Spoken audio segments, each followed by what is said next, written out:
जय हिंद दोस्तों। स्वागत है आपके अपने YouTube channel learn with RK में। दोस्तों, अब तक हमारा प्राचीन भारत का इतिहास और भारत के भूगोल के 30 इम्पोर्टेंट प्रश्नों की सीरीज चल रही थी और उसके साथ ही आज से भारतीय राज्य व्यवस्था के 30 प्रश्नों की सीरीज भी शुरू हो रही है। दोस्तों, हम आपकी परीक्षा के लिए प्रतिदिन महत्वपूर्ण प्रश्नों की सीरीज लाते हैं जिनकी आपकी परीक्षा में आने की प्रबल संभावना है। तो अगर आप हमारे चैनल पर नए हैं तो हमारे चैनल को सब्सक्राइब कर लीजिए। बेहतरीन तैयारी के लिए वीडियो के अंत तक बने रहें दोस्तों, क्योंकि ये सभी प्रश्न आपकी परीक्षा के लिए दृष्टिकोण से बहुत इंपॉर्टेंट हैं। तो चलिए शुरू करते हैं आज की वीडियो। आज का पहला प्रश्न है, रेगुलेटिंग एक्ट कब पारित किया गया था?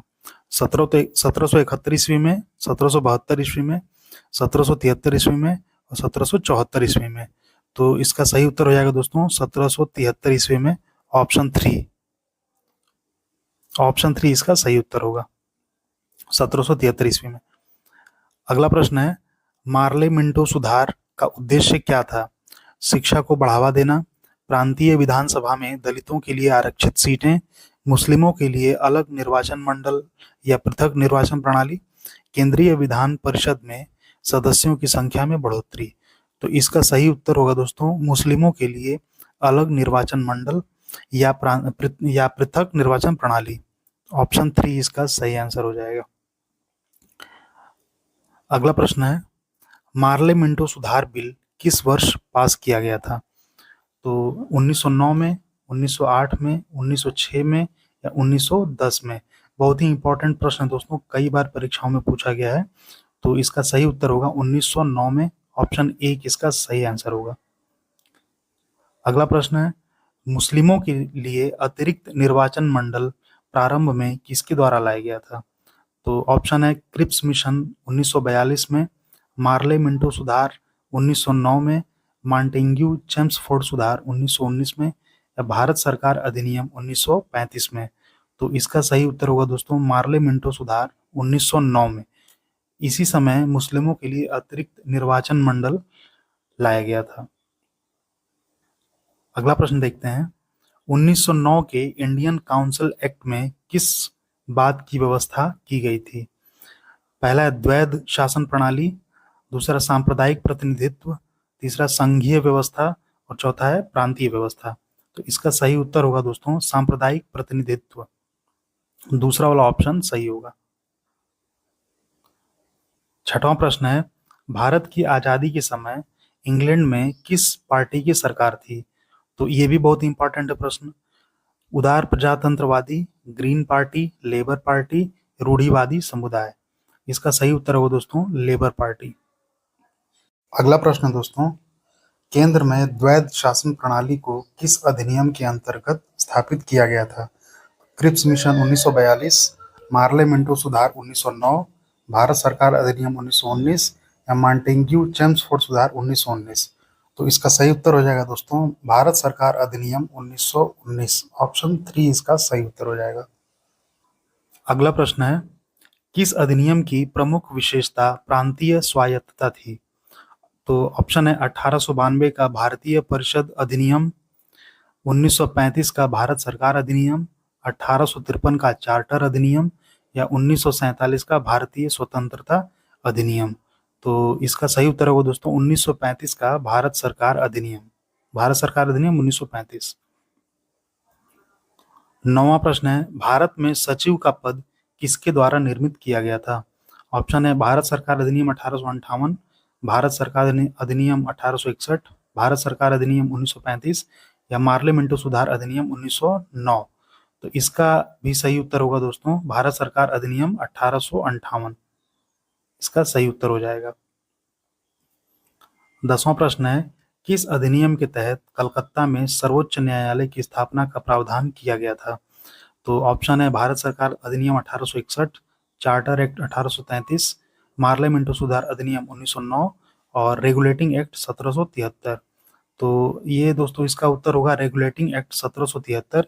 इसी के तहत कलकत्ता में सर्वोच्च न्यायालय की स्थापना का प्रावधान किया गया था।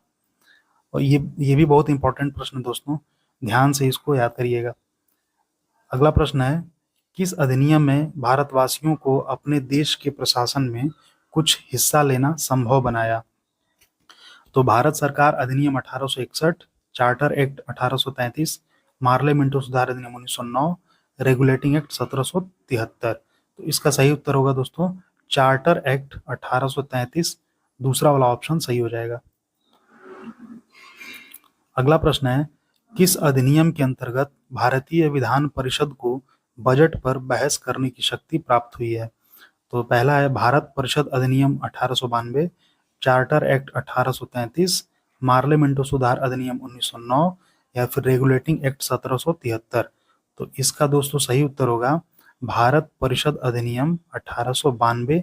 इसी के तहत भारतीय विधान परिषद को बजट पर बहस करने की शक्ति प्राप्त हुई है। 13वां प्रश्न है, भारत का संघीय न्यायालय किस वर्ष स्थापित किया गया था? तो 1933 में, 1947 में, 1937 में या 1935 में? इसका सही उत्तर होगा दोस्तों 1937 में। ऑप्शन 3 सही हो जाएगा। 14वां प्रश्न है, केंद्र में किस एक्ट के तहत द्विसदनीय विधायिका की शुरुआत की गई? पहला है 1961 अधिनियम, 1917 अधिनियम, 1919 अधिनियम या 1915 अधिनियम? तो इसका सही उत्तर होगा दोस्तों 1919 अधिनियम। 1919 अधिनियम, तीसरा वाला ऑप्शन सही होगा। अगला प्रश्न है, भारत की संविधान सभा को गठित करने का क्या आधार था?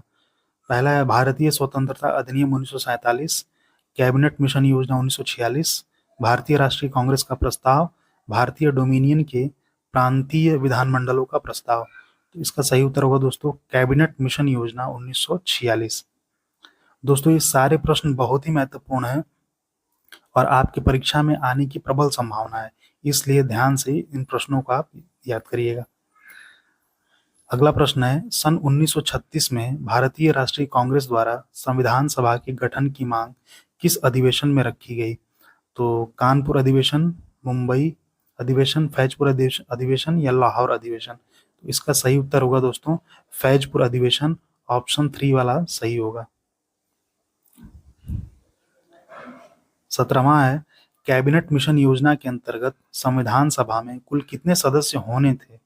तो 386, 387, 388 या 389? तो चौथा वाला ऑप्शन होगा ये 389 सही होगा दोस्तों। अगला है, संविधान सभा में सदस्यों का चुनाव कैसे हुआ था?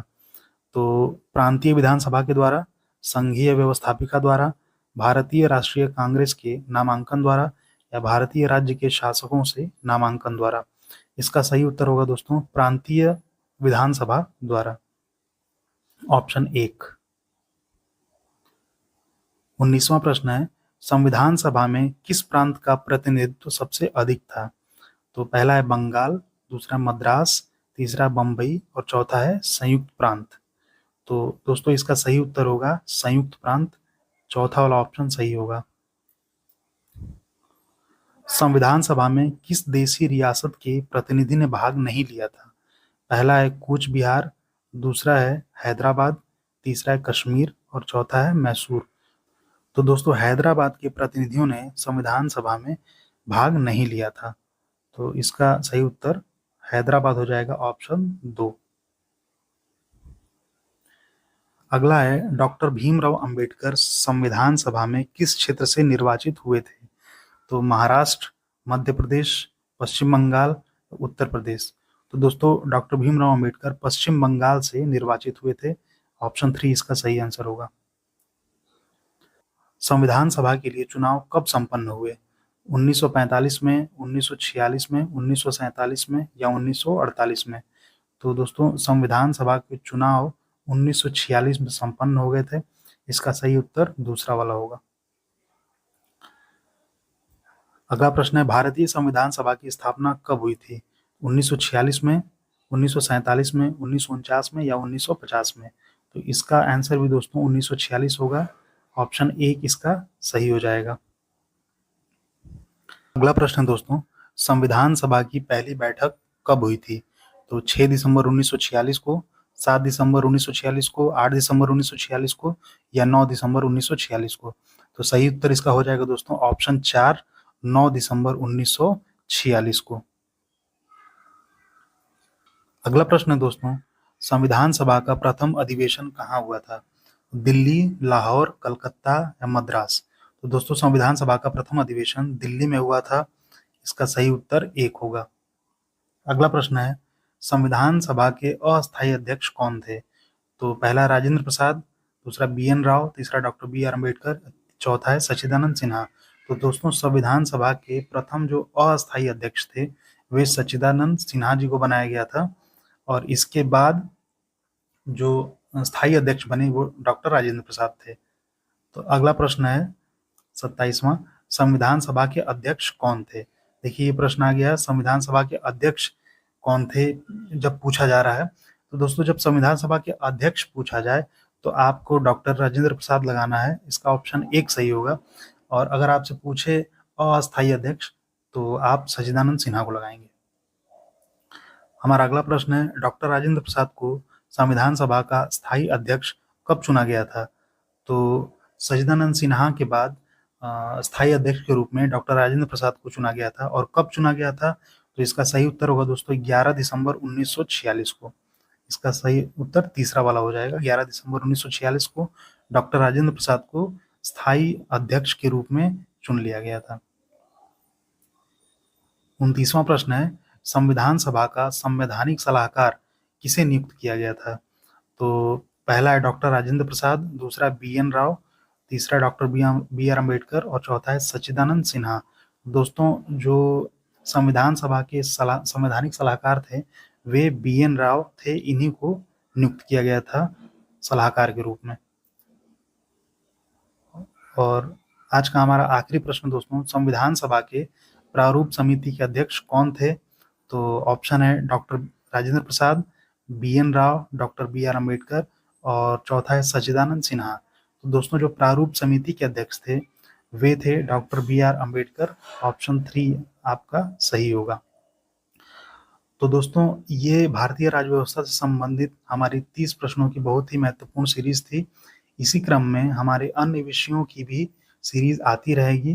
तो अगर हमारी वीडियो पसंद आए तो हमारे चैनल को जरूर लाइक करें, शेयर करें और सब्सक्राइब करें दोस्तों। Thanks for watching.